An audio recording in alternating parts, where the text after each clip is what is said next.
right, music fans, welcome back. It is yours truly, Dave, the Real Music Observer, observing real music in real time for real people. Just like you right there.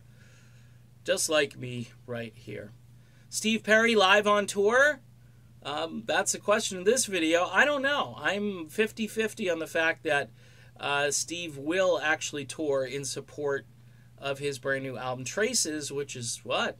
Well, not too far away from actually the whole thing coming out. Yours truly will review the album song by song when it comes out. I will spend lots of time with each song, so you can get ready for that critique.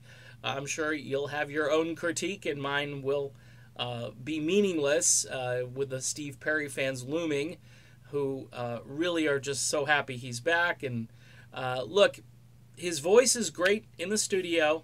I mean, it's at a point where it worked really well in the studio. Even Steve himself has said in interviews, I'm not sure how my voice is going to translate to a live audience and so forth, and he's still working on that. This brings back memories, I hate to say it, of the post-Trial by Fire era, even though it wasn't the voice, it was the hip. And I don't know why I'm kind of equating the two, because I'm thinking to myself, oh no, he's just going to go away after this, and he's not going to tour, and we're lucky to just have the new music. There's a part of me that thinks that's probably what might happen, but then we're not sure what kind of deal was worked out with the record label.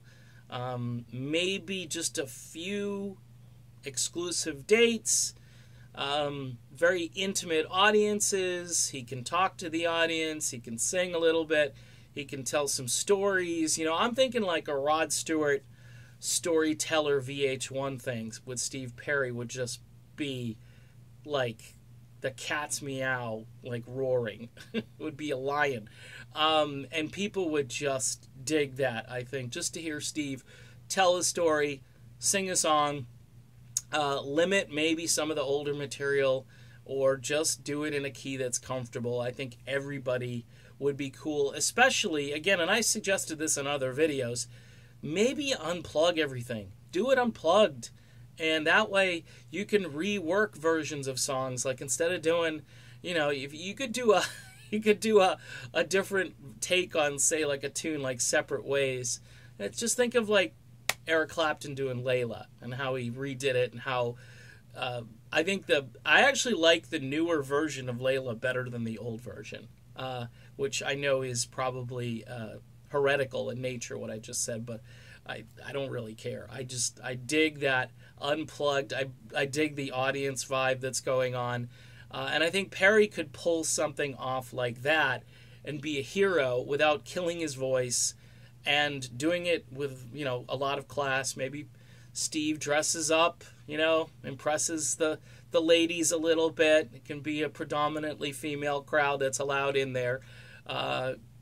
Let's just be honest, because that's Steve's fan base, I think, probably skews a little more to the ladies. And not that the guys aren't happy to see him back. You know, if you bring in some of these ringer musicians that you've worked with to maybe sit in with you and perform live, that would be a real treat for the guys as well. So, look, is he going to perform live? 50-50 shot, folks. That's what I'm thinking.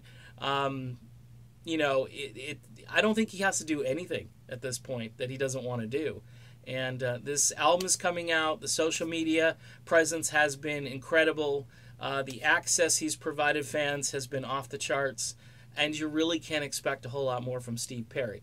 If he goes out there live, that will be more frosting on the cake. All right, done with this video. Be back more. Be back soon with more. Be back more and soon. See you then.